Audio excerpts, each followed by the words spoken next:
Boeing 747, the world's first wide-bodied jet. So wide, the Wright brothers' historic flight was shorter than its wingspan. The quantum leap in technology of that airplane was just extraordinary. And it was much more than just a big aircraft. This airplane allowed every person on Earth the opportunity to get an airplane and fly anywhere else. But there's a hidden story to the Jumbo. It was a fight all the way. It was a billion-dollar gamble that stretched technology to the limits. The whole engine would move and the structure was obviously shaken, and you'd hear a very loud bang. Pushing the Boeing company close to financial meltdown. Boeing gambled the company millions of dollars on this project. But when it did fly, it soared off into the history books. The vision of that airplane, as big as it was, lifting off for the first time, was just magic. It became an icon, the most recognized aircraft in the world. When a 747 pulls up to the gate, people take pictures of it. Little kids point at it. The Jumbo has transported the equivalent of 80% of the human race. The 747 rated on a 1 to 10 scale, it has to be a 10. It's solid state, if you will. You know, it's majestic. The plane that created a revolution and changed the world.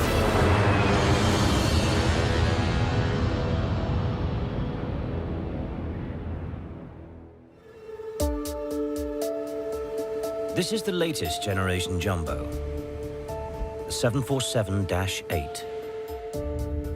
One of the world's largest and most advanced jet airliners. Its massive engines can take it close to the speed of sound. Lufthansa 796 cleared for takeoff, runway 18. Yes. Go. The 747 rapidly accelerates to the speed of a Formula One racing car. Rotate.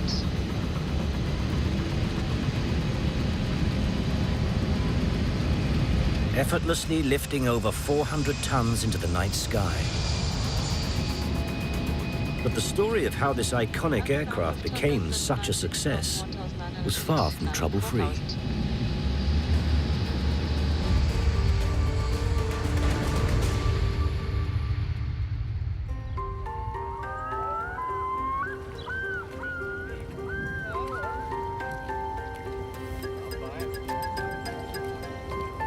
The 747 story started on a quiet fishing trip in Alaska with two giants of the aviation world.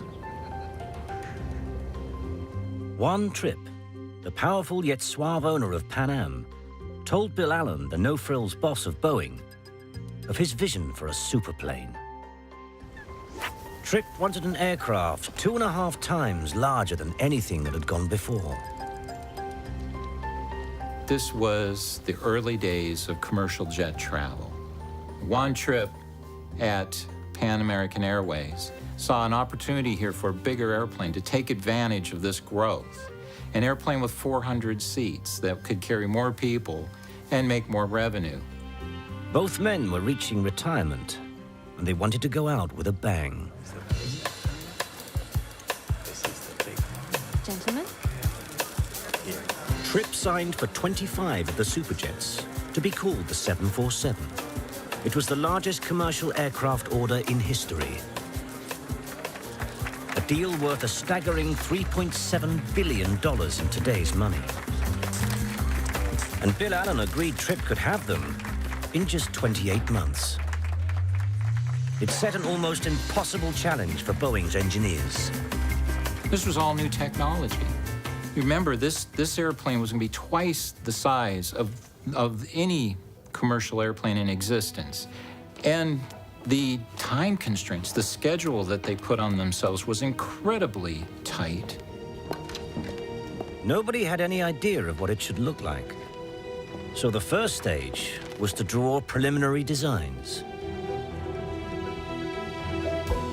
Heading the new 747 division was a young engineer, Joe Sutter. It was his first big break. They gave me 20 people to do preliminary studies, and we were on our own, and all we knew it was bigger. They wanted the airplane to have good range, and they wanted the airplane to go as fast as it could. Joe Sutter, now in his 90s, has returned to the original 747 prototype. Back then, as a junior engineer, he sometimes faced a hostile reception from those more senior.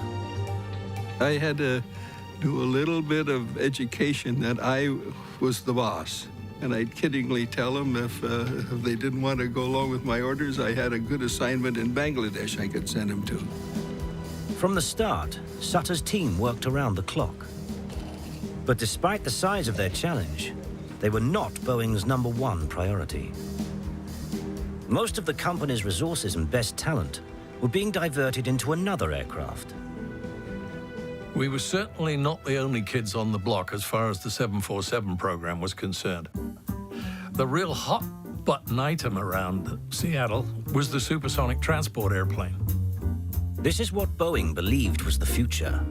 A supersonic transporter to travel 3 times the speed of sound. It was designed to outfly its European supersonic rival, Concorde, also in its design phase.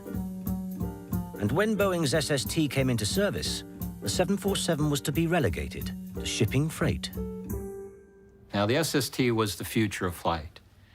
Nobody was going to want to fly on a subsonic plane when you can get on a supersonic transport and fly 2.5 times the speed of sound and get to your destination in a fraction of the time.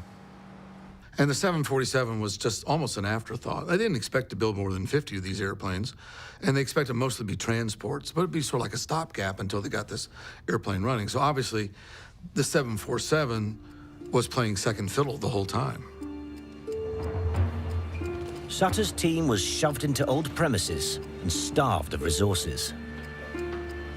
The engineers who were working the supersonic transports felt, I think, that they were a little bit superior to some of the other folks around the place.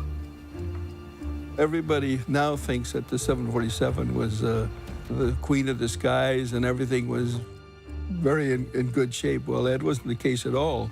There was a fight all of the way. The 747 is the most distinctive airliner in the skies. Most of us, when we fly, we don't know what airplane we're on. A lot of people don't know what type of a plane they're flying. But when you fly a 747, you know you're flying a 747 because of that distinctive hump. But the shape might have ended up very different from the one we know today. Pan Am boss One Trip demanded an ocean liner of a design with 2 narrow decks, one on top of the other.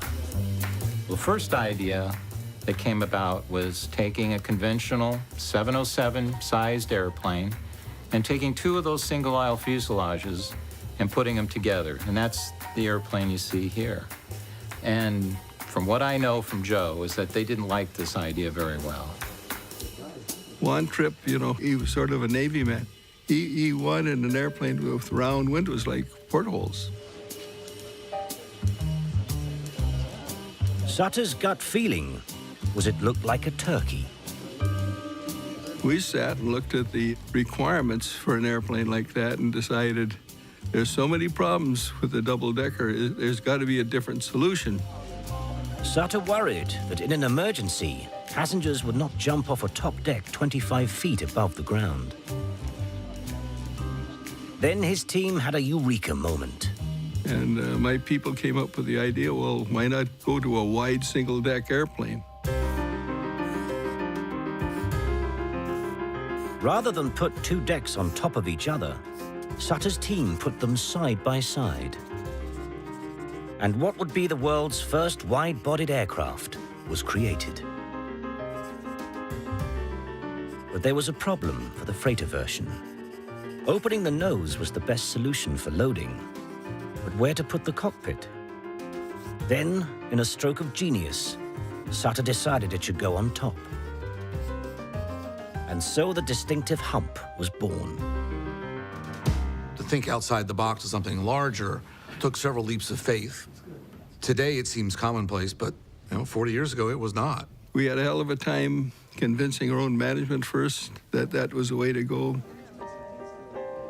Boeing management agonized that Tripp, who was paying, would go ballistic if he didn't get his double-decker. They decided to tell him the bad news, but banned Sutter from going. We had this presentation in New York. I didn't go to it because my management felt I'd pushed too hard and would maybe get one Tripp upset, so I sent a fellow named Milt Heinemann, who did our interior design, who was a lot more amiable guy than me. Heinemann set off to the Pan Am offices, armed with a secret weapon in his briefcase.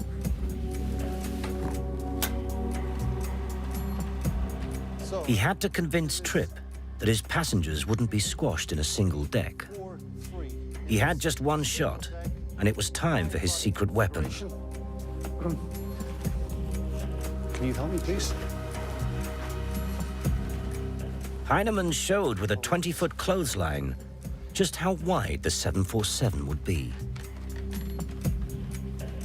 It was a startling piece of theater.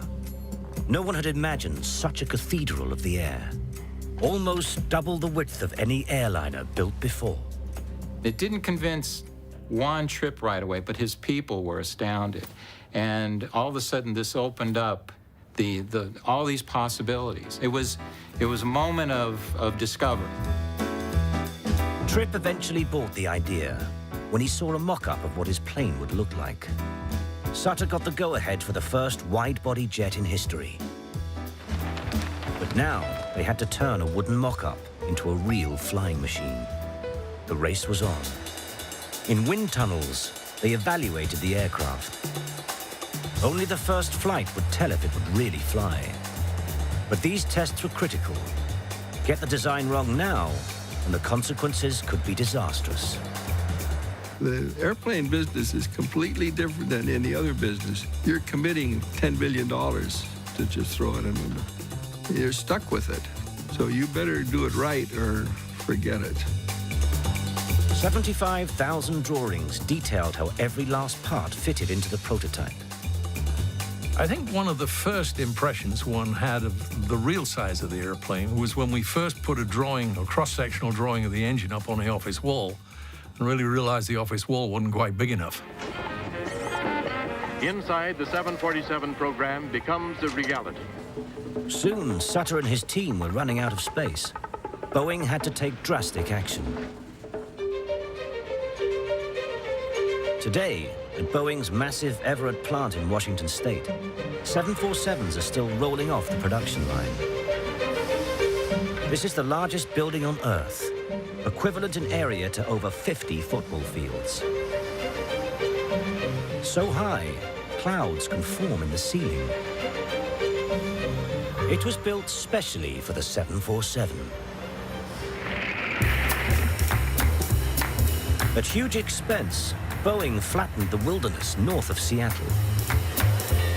They even built a railroad to bring materials to the site. This was one of the largest construction sites in the world. In just 6 months, Sutter was able to start moving in. Soon it wasn't only the Everett plant that was entering the record books. The prototype was made up of 4.5 million parts, 100 miles of wiring, and nearly 75 tons of aluminium.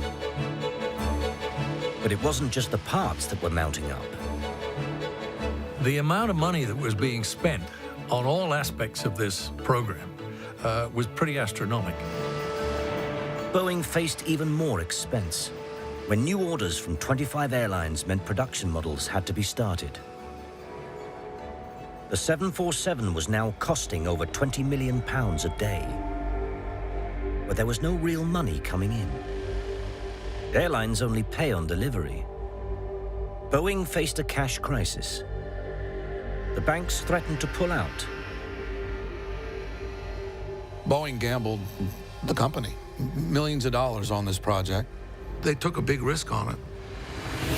To help deal with the crisis, Sutter was summoned to a high-level meeting.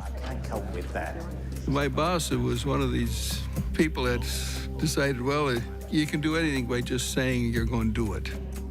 So he's told Bill Allen, I could drop a lot of engineers. His job was on the line, unless he cut 1,000 engineers, almost a quarter of his workforce. I know that. So here I am in front of Bill Allen and all my management people, telling them, hey, this is the real facts of life. We can't give up any engineers. I'll leave it with you guys. Sutter refused to back down. I figured that was my last day at Boeing. But he won the standoff. Boeing had little option but to continue with the project. If we had dumped 1,000 engineers, the program would have collapsed. Then what would you do? Throw it out the window and declare bankruptcy?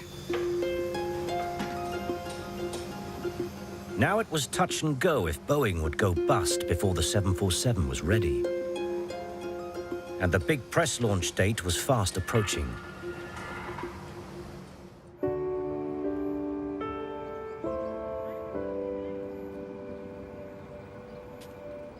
Today, the first 747 prototype sits at the Seattle Museum of Flight. With peeling paint, RA-001 is a shadow of its former self as the museum struggles to raise funds to restore it. This is the #1 airplane that was designed never to go into airline service. It was designed as sort of a development airplane. We did a lot of interesting engineering work on this thing to get the airplane tuned up. The prototype still has some of the water barrels used to simulate payloads during tests. Banks of equipment that could measure how the airframe and engines would perform under the stress of flight. But 45 years ago, this museum exhibit was a hive of activity. Sutter and his team raced to get the prototype ready to show to the world's press. Well, the media were all excited because here was a new airplane, which hadn't happened for a while. But there were more parts on the floor than in the airplane. We were still designing and testing the airplane, and we didn't get an airplane put together until 2 days before we rolled it out.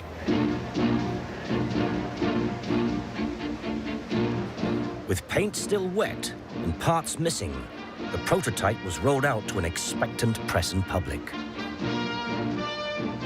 But for Bill Allen, it was a relief just to have something to show Pan Am and the nervous bankers.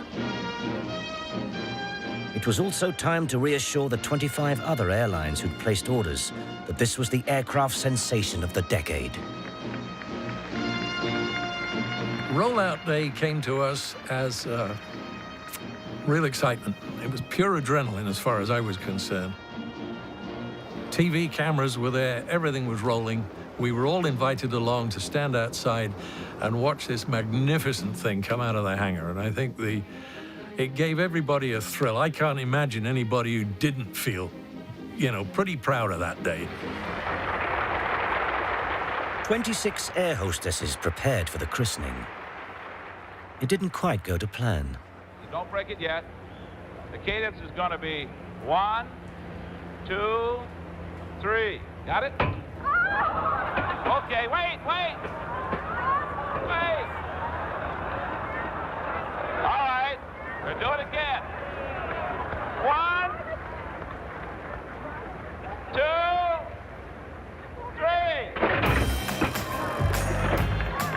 3. But behind the excitement, there was one thing that Boeing didn't shout about. The aircraft couldn't fly. The engines were purely decorative. Yeah, when they rolled it out, it was very dramatic. Gargantuan airplane with this great promise of hauling so many people so far, and a great promise of changing aviation. The question was that promise going to be realized or not? So while we enjoyed the day, I think we realized that it was eyes down and start working as soon as all of the publicity had gone away. Sutter and his team had just 54 days before the prototype was scheduled for its first flight. And they had a major crisis on their hands with the engines. Up to now, No commercial engine had sufficient power to lift even half the weight of a 747. But manufacturers Pratt & Whitney had developed a new, untested engine that could. The JT9D was a high bypass turbofan, an entirely new concept. It promised good fuel efficiency, low noise, and above all, phenomenal thrust. It's fundamentally like a jet engine that drives a big fan at the front. The secret of its design was a massive 8-foot fan on the front. This drew air not only into the central turbine, but also bypassed more than 5 times as much around the outside. The bypassing air added an incredible 70% extra thrust. And there was another bonus. At the back, the roar from the exhaust of the inner turbine was enveloped and softened by the bypassing air. Pratt & Whitney promised to make the 747 quieter than jets half the size, yet 2.5 times as powerful. Everything depended on its success. But in tests, it seemed they had promised too much. What you'd see, first of all, is the whole thing shake. At the same time, you'd hear a very big bang.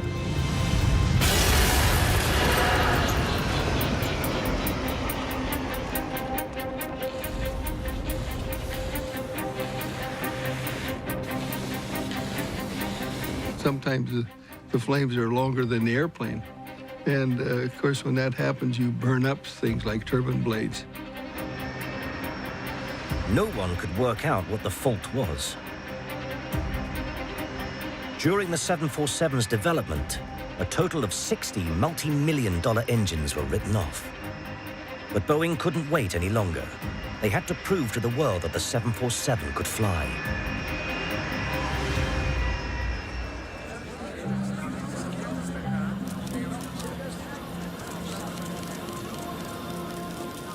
Two months behind schedule, test pilot Jack Waddell and his crew walked out to the prototype. It was time for the 747's first flight. Waddell's co-pilot was Brian Weigel. It was an incredible day. You have to realize there was this enormous pressure from all over the world. This thing had drawn the attention of the aviation industry over the globe. And there was a huge mob watching it. Bill Allen was a risk taker. He was literally betting Boeing on this airplane. And there was a lot of nervousness about this. There were a lot of people saying that it wasn't going to fly, so there was a lot of pressure to make this happen. Test pilot Jack Waddell and his crew deliberately wore their everyday clothes as they entered the flight deck. There was so much skepticism about the 747. Would this thing really work? Is it way too big? And, you know, will it even fly? And so on. So I think Jack's concept was to make it an everyday occurrence kind of. Look, this airplane's safe. Look at us. We're just dressed here in our normal suits and ties. But despite outward appearances, Jack Waddell was worried about the engines. Tight, double-checked. On the first flight, Jack Waddell was concerned enough. We actually put in about 40 automobile batteries, hooked them up to hydraulic pumps, so in case he lost all 4 engines, he'd have flight controls. At around 11:20 a.m., RA-001 headed off for the runway. It was time. Ready for takeoff? RA-001, roger that.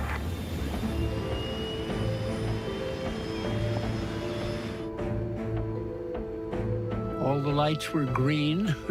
So we taxied out to the runway and, of course, checked all the engines. The aircraft was empty, except for the 2 pilots and flight engineer. It was too dangerous to risk more lives. In that period of history, you didn't have simulators to prepare you for the airplane flying. Nobody knew for sure how the 747 would behave. Now was the moment of truth. 01, roger that.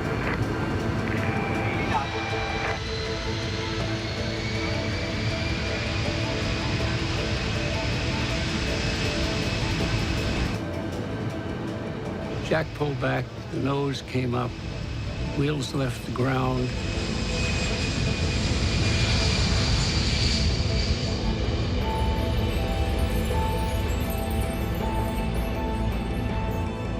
The engines were all running. That moment, we had a great feeling of relief. Now we can go about our work, you know. It was a glorious feeling. The only thing I can compare it to is the birth of your first child. I mean, it is cool. It's great stuff. The vision of that airplane, as big as it was, lifting off for the first time, was just magic. And away it went, and it overflew the airfield. And I think, you know, the hair on every back of everybody's neck was standing up. Certainly was on mine. It's a very easily flyable airplane. Still in the takeoff configuration. We haven't tried to change anything yet. Everything looks very normal on the right side, Jack. And I'll go and check the left. Beautiful. We also knew the press was listening to everything we said as well, so we weren't going to say anything bad in any case. But it was a great feeling. All went well until Waddell tried out the flaps on the wings. We were retracting the flaps, and there was a distinctive clunk sound when it happened. One of the flaps that slows the aircraft for landing had come loose. There was a danger it might have come off. Jack decided that we shouldn't venture any further, and we didn't want something more serious to happen. Now, at greater speed than planned, came the dangerous part, landing 300 tons of aircraft. Many people again said, okay, she'll take off and fly, but how do you get that big thing onto the ground, especially with a pilot sitting 35 feet in the air at touchdown? Of course, I was waiting for that landing and get rid of this last concern. Then when it came in for landing, of course, since you're looking down the runway at it, it really looks slow. I kept thinking to myself, you're too slow, you're too slow, you're too slow.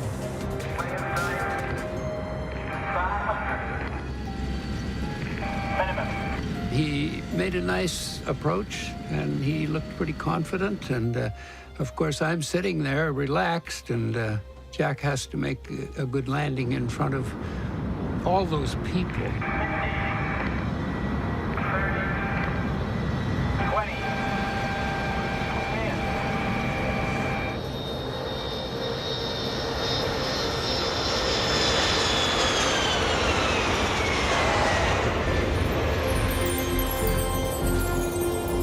When Waddell landed the first time, he had no problem at all. And the airplane proved that it was a good flying machine on that first flight. The feeling of completion, actually, once you've slowed down and start to taxi, you feel you're pretty well completed. And that huge mob awaiting, but the fact that this had come off after all this time was a great feeling of superb satisfaction.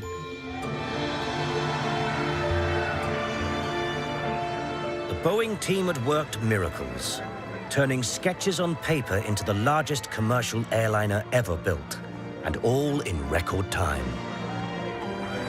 I guess this sounds complacent or something, but that thing is just ridiculously easy to fly. It's just a pilot's dream. The 747 could fly, and the engines did not explode, at least this time. But now they had to prove to the aviation authorities that the plane was safe enough for passengers.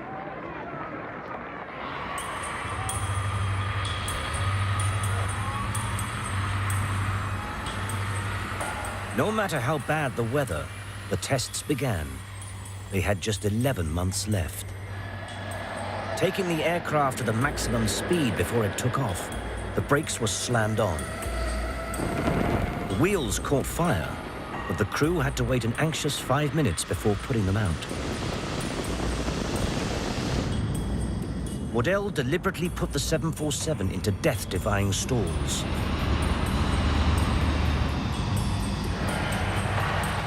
and he scraped its tail along the runway to simulate too steep a takeoff.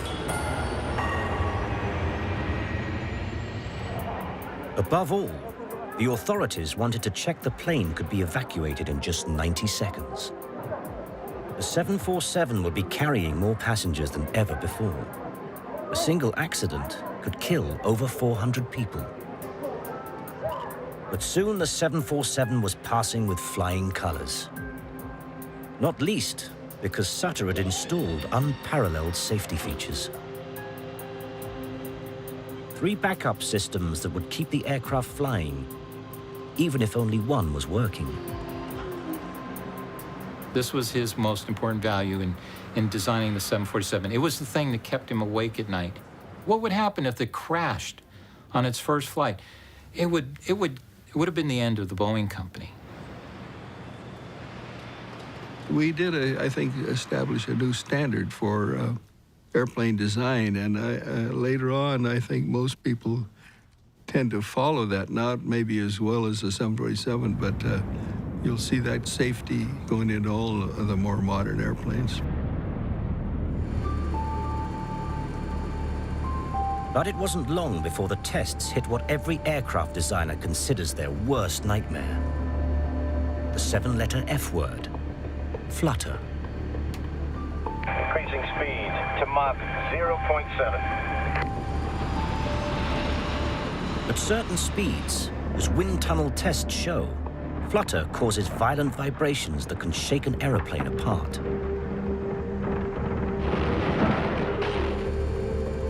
Pan Am and others wanted us to design an airplane as fast as we could, which meant that we had to thin the wing and sweep the wing. And that can cause a condition called flutter. And if you tame flutter, that's fine, but if you don't, you can lose a wing. The wing was a miracle of engineering, based on Nazis' swept-wing designs of the Second World War. It could change its shape to suit every flying condition. Massive triple-slotted flaps, unwound to give 90% extra lift at slow speeds. The wing did all this, yet could be bent at the tip 20 feet before braking. But the dangerous flutter threatened the entire project. Jack Waddell deliberately pushed the aircraft into the danger zone. To explore the flutter area, which came normally with a certain airspeed and altitude, you would approach it very cautiously by only advancing your speed a little bit at a time. Mach 0.8.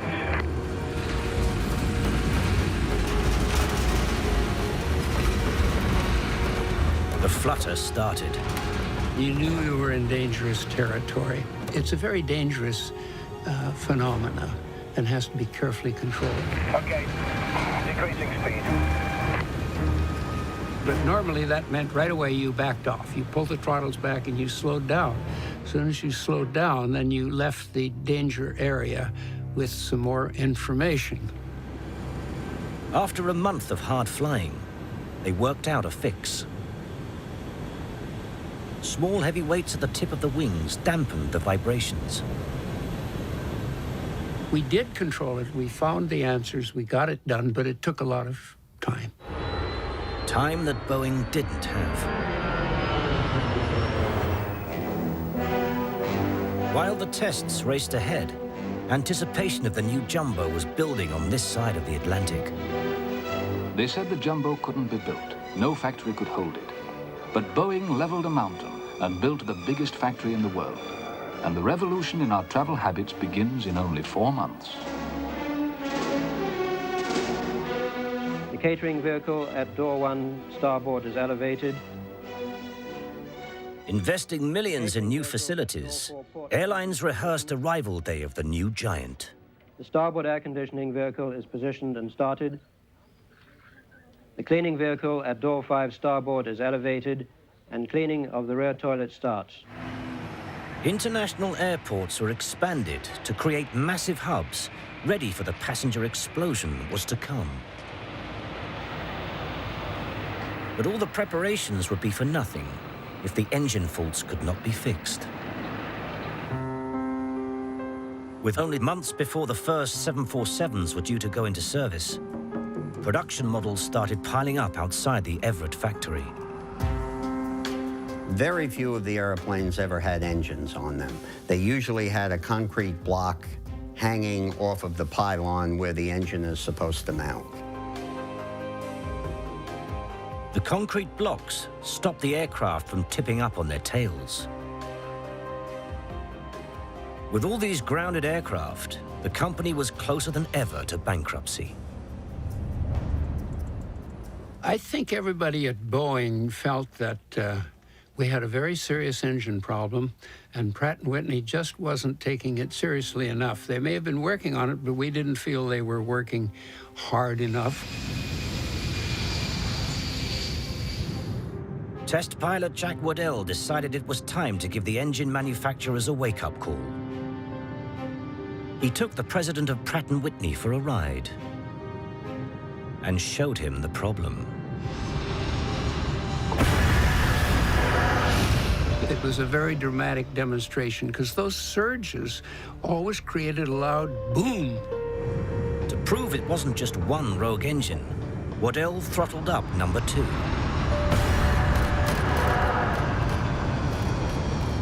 He was about to do it again, and the Pratt guy said, I got it, I understand, yeah, okay. And that test was over. Jack was merciless. He had no sympathy for him. The showdown paid off. The cause of the flameouts was found. Under certain conditions, the large front fan distorted the inner engine casing, so that it no longer made a snug fit around the spinning turbine blades. This caused the air and fuel mixture to break up and explode. But by simply stiffening the casing, they hoped that they had solved the problem. Engineers raced to fit the engines. The Jumbo at last could go into service. For Joe Sutter, it had been a long, hard battle. The fact that we got the airplane done in time and it was a good airplane is attesting how well the people that worked with me did their job.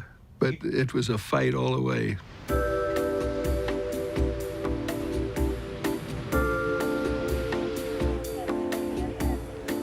At 7 p.m., the first fee-paying passengers took their seats for the inaugural flight from New York's JFK to London Heathrow.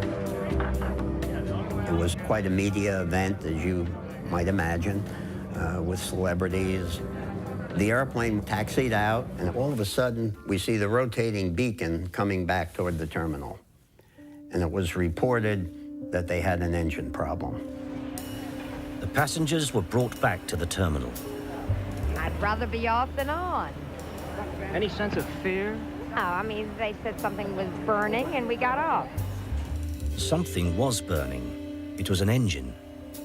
We saw molten metal in the tailpipe of the engine, which meant that the engine had to be replaced. There was no time. Pan Am switched to a standby aircraft, hoping no one would notice.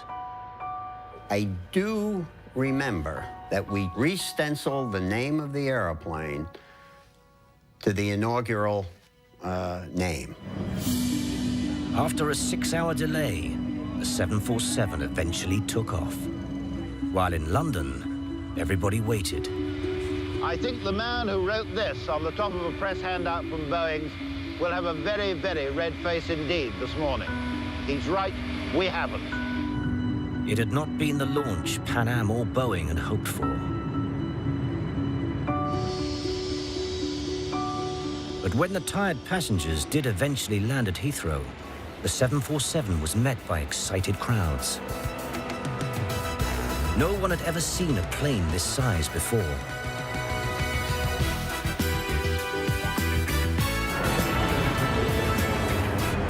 Soon, jumbos started crisscrossing the globe. With its spacious twin aisles, the 747 quickly became a success with the public. What do you think, George? Harriet, don't rush me. TV ads sung its praise. George, the kitchens are just perfect. And all this room, George. Very nice, dear. Wow. Even engine manufacturers Pratt & Whitney were eager to announce the age of the wide-bodied jet. Harriet, we'll take it. The 747, the 70s way to fly. Beautiful. The 747 became the must-have airplane. It was the plane to have in your fleet. It was the flagship of any airline fleet, and you just didn't have an airline unless you had a 747. Well, the 747 was an immediate hit. It was the epitome of the jet age and luxury air travel. Look at that. For the first time in history, people could travel cheaply yet quickly from continent to continent. The world has shrunk, they say. It's true, in the sense that air travel has brought places closer in time. The world is smaller. In the first 6 months, the 747 had taken a staggering 1 million passengers. Return transatlantic flights dropped by almost a half to just over £100. And for airlines, the Jumbo was a cash cow. Oh, I think they're marvelous, wonderful machines. They're more like a flying town hall, I should think. But it wasn't just cheap seats. The Jumbos introduced a new age of luxurious air travel.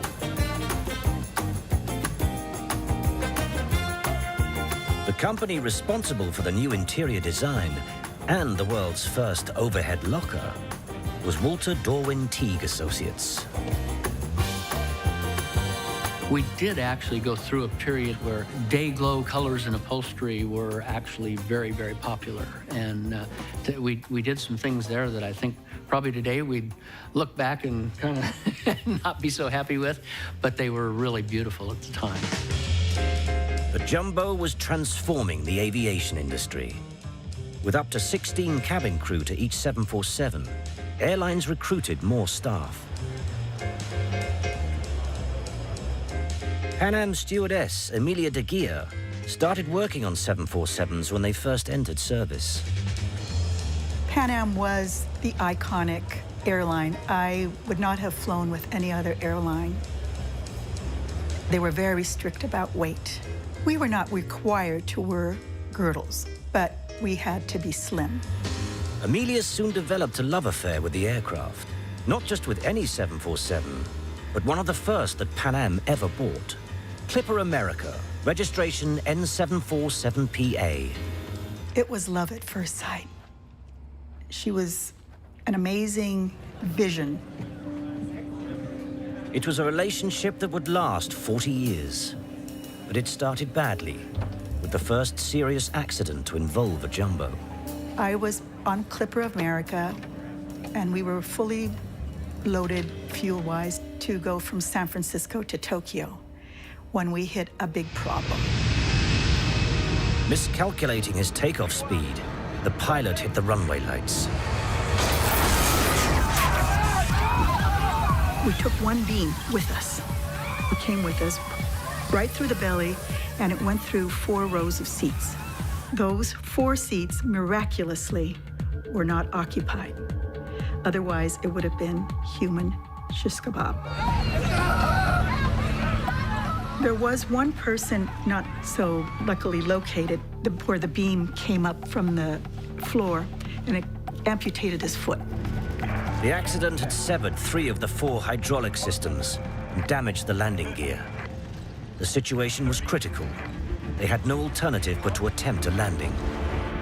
We start to make our descent. That was the loudest landing.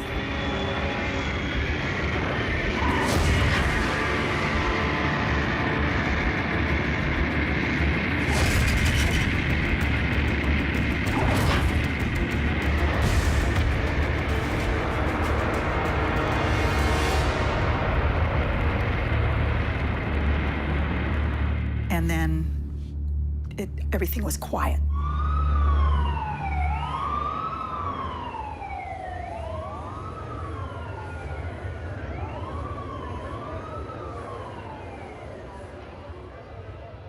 It was a miracle. It could have been possibly the worst crash. But in my mind, the 747 saved our lives. Incredibly, Amelia's 747 was repaired and went back into service. My love affair continued, and I did enjoy flying her from time to time. Then all of a sudden, she disappeared.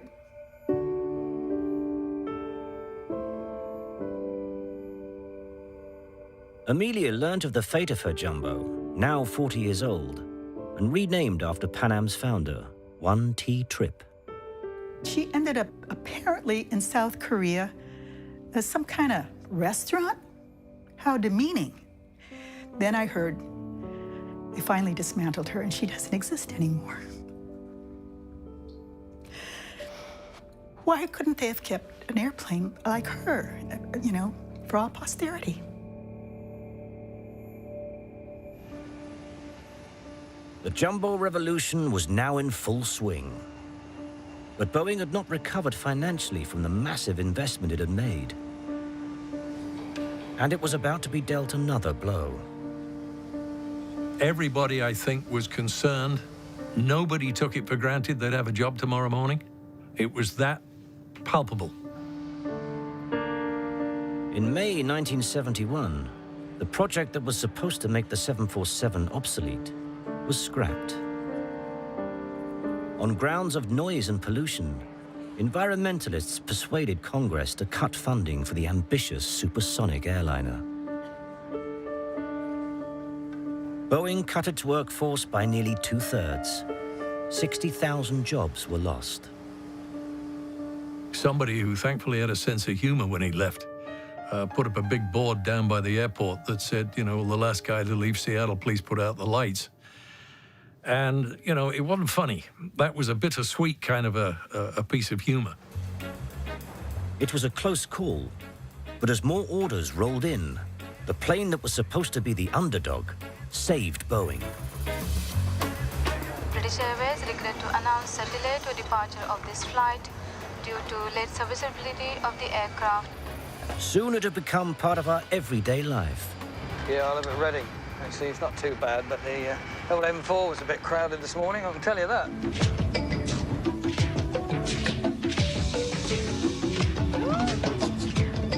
Through the 80s, airlines like British Airways encouraged passengers to travel to ever more exotic locations with the promise of cheap fares.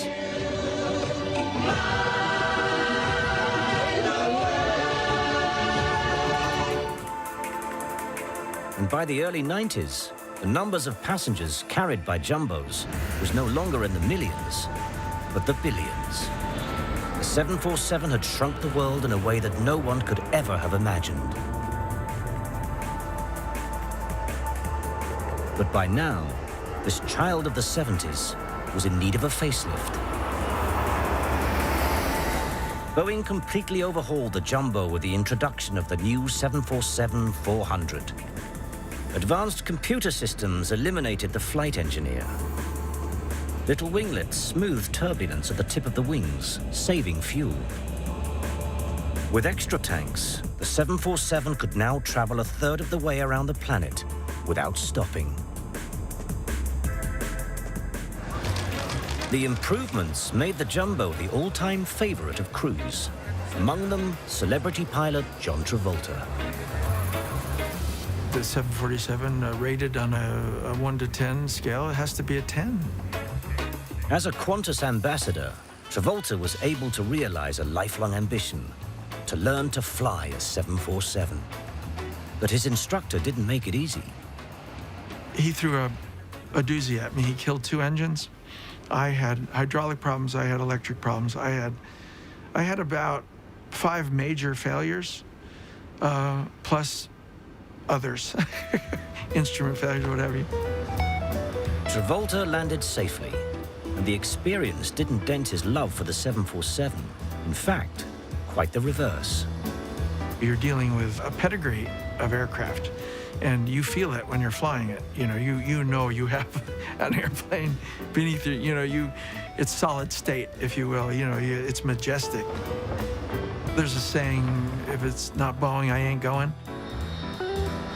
Qantas offered Travolta his own 747, but he reluctantly had to turn it down. I loved it, I was so impressed that I was being offered it, but I'm not a sheikh or, you know, I don't have this kind of money to support that kind of plane. At $500 million plus, a personal 747 may be too expensive for John Travolta. But there are mega-rich who can afford their own jumbo flying palace. Greenpoint Technologies offers the Aerolift, which takes you directly from your car into the aircraft, and 8 private suites in the loft area. To date, 12 of these pimped aircraft have been sold. The names of those who can afford the $500 million plus price tag are kept strictly confidential.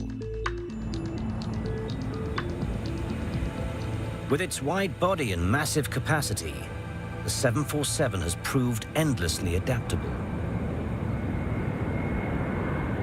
For nearly 35 years, Jumbos piggybacked the space shuttles, returning them to the Kennedy Space Center. The Evergreen tanker is the world's largest fire extinguisher. This jumbo can drop 20,000 gallons of fire retardant over a swathe of land 4 miles long. And this 747 has on board the world's largest airborne astronomical observatory, NASA's SOFIA. At 45,000 feet, the thin atmosphere offers views of the universe not possible from ground-based telescopes. Jumbos have also been adapted to become warplanes. This is the experimental YAL-1 airborne laser, designed to fry enemy missiles at a distance of several hundred miles. But there is one 747 that is the most recognized aircraft in the world. Air Force One. Wherever this plane goes around the world when it carries our president, it's a visible symbol of the United States.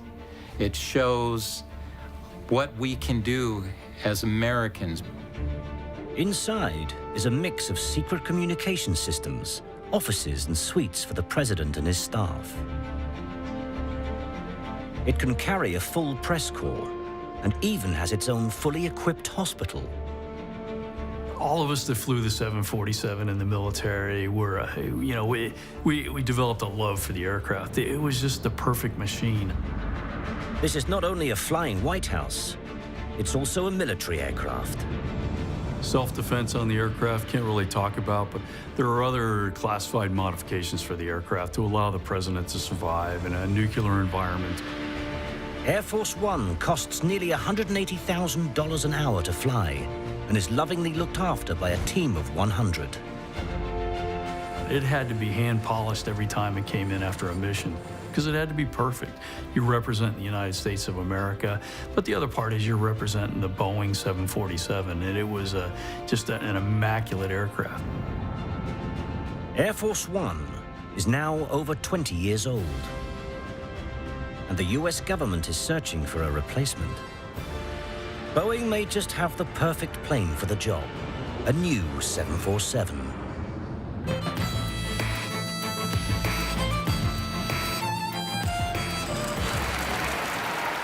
In February 2011, Boeing rolled out the 747-8 Intercontinental. There to see this latest incarnation was the father of the 747, Joe Sutter.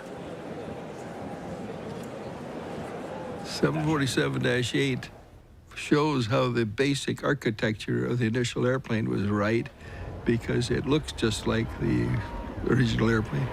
But the thing that annoys me a little bit is I talked to the pilots that fly it, and they used to tell me that the 747-400 was their favorite airplane.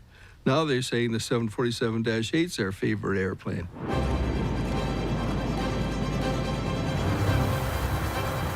Boeing is eager to boast about the Dash 8's latest advances. The 747-8 is really an entirely new aircraft. By far the most fuel-efficient aircraft in aviation today. This wing is completely new, and it is a wing that results in very minimum drag, even at flying at very high speeds. While Boeing can't claim it is the largest, it is still the longest and the fastest. In test flights, it came within 8 miles per hour of going supersonic. It is also ultra-quiet. We've had control towers not realize the aircraft has taken off because they didn't hear it. And when you get on the airplane, I think it's just absolutely stunning. You know that this is a 747, but it's not like any 747 you've ever seen. But for all their boasts, the order books for the Dash 8 are pretty near empty. Airlines have been looking elsewhere to replace their now aging fleet of 747s. Is this the beginning of the end for the Jumbo? A serious rival has been Airbus's Super Jumbo, the A380. With 2 decks and a wider body, it can carry another 150 passengers. But the real threat comes from a whole new generation of aircraft with only 2 engines. Aeroplanes like Boeing's own 787 Dreamliner. These can fly as far as a 747. But because they take smaller numbers, they don't need to use big airport hubs. Instead, they can take you direct to your international destination.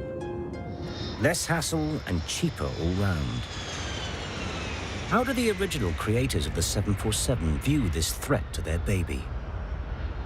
2 engines have done so well and have turned out to be such a success that they are very serious competition for any 4-engined airplane.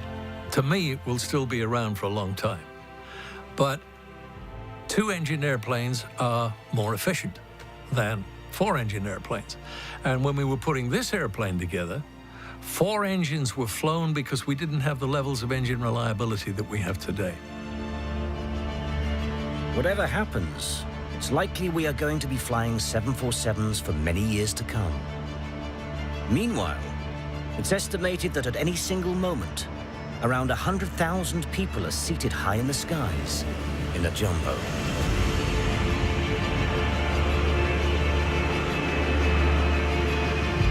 Until you're in the ground, they will be flying, certainly. I don't see an end to when the 747 flies. I don't think the 747 is going anywhere because there are too many of them and there's too much investment in its future. So I think we're going to see them probably through my lifetime. It will go out of service maybe 50 years from now. Who knows? When the time does come, when they're no longer flying, I think we'll all miss them very greatly. 747 was built in just 28 months and against all the odds. Its engineers take pride that their creation will be looked at with wonder well into the future. I've always felt that the 747 was my airplane. It's part of me and I'm part of it. That's the way I like to feel about it. The proud feeling that I have is that we did a hell of a good job. Designed a safe airplane that the pilots love to fly and little old ladies like to fly on it. So it's turned out to be quite a success.